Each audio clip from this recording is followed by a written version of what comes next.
So let's just go ahead and create frames. And let's just continue that. And scroll down a little bit. And to create a frame, all you got to do is this. I mean, you got to first name it something. Let's just go ahead and name it top. And go ahead and type in frame.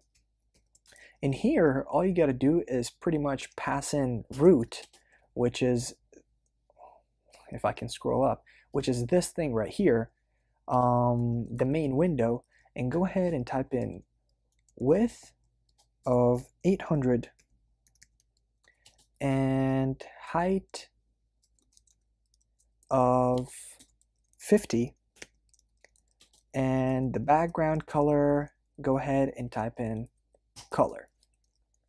All right, and after we do that, we just want to go ahead and type in top dot pack, and where we want to pack it, go ahead and type in the side and top. All right, so what these lines of code pretty much saying, hey, we're creating a frame right here, and go ahead and take that frame and pack it. And what pack it allows you to do is pretty much take that frame and put it in the window. It's pretty much, that's what it does, like literally. Let's just go ahead and run that and see what do we have.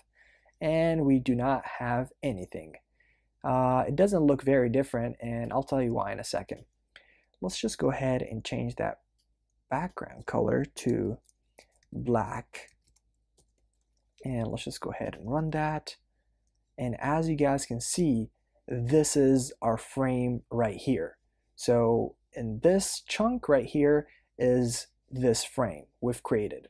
All right, so let's just go ahead and do that a couple times because we want to create 4 frames. One for the top, one for the bottom, one for the left, and one for the right.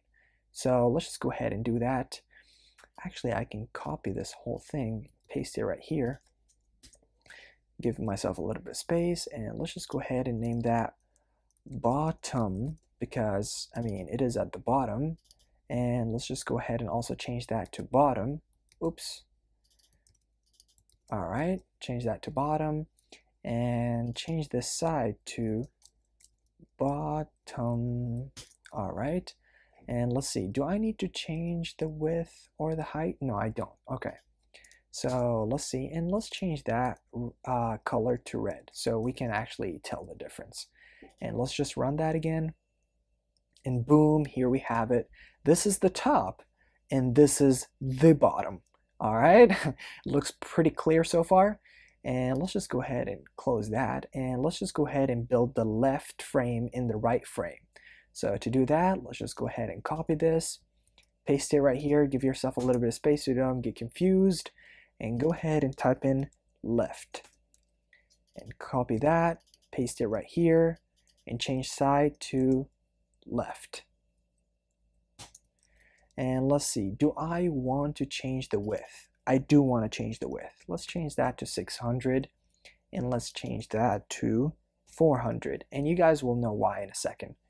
And let's see, what do I want to change the color to? What is a good color? Blue? If I can type. And let's see, I think that's it. Let me just go ahead and run that. And as you guys can see, it added this new frame right here. So what do we need is we want to add a 4th frame right here. And if you guys are saying, okay, Mo, why are you just adding these frames randomly? Well, actually, in fact, guys, did I say actually, in fact, guys? That was improper English, but you guys know what I'm talking about. So the reason why I'm adding all these different frames is because I want this frame right here to represent the title. I want this frame right here to take to be responsible pretty much for having all the entries for the data, like where I'm gonna put in the URL and where I'm gonna put in the path. And I want this frame right here to have all the buttons, and I want this frame right here to update the user of like if he messed up or if he input the wrong URL or anything like that.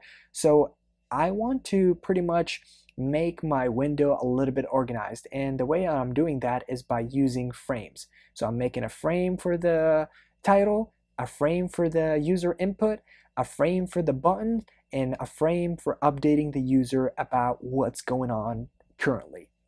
All right, so now that I got that out of the way, let's just go ahead and add the last frame, which is the frame on the right. And let's just go ahead and change that to right. And copy that, paste it right here, change that to right. You guys already know that. And let's see, do I want to change the width? I do want to change. I think that should be 250. And that should be 400. All right, and let me see. What color do I want to change that to? What color do I want to change that to? I'll just make it yellow. That should be good. And let me run that again, and here we have it, guys. Black, which represents this. Red, which represents this. Left, which represents this. And yellow, which represents this. All right, simple enough. And just type this up a little bit, and now that we have our frames down, let's just go ahead and continue implementing this code.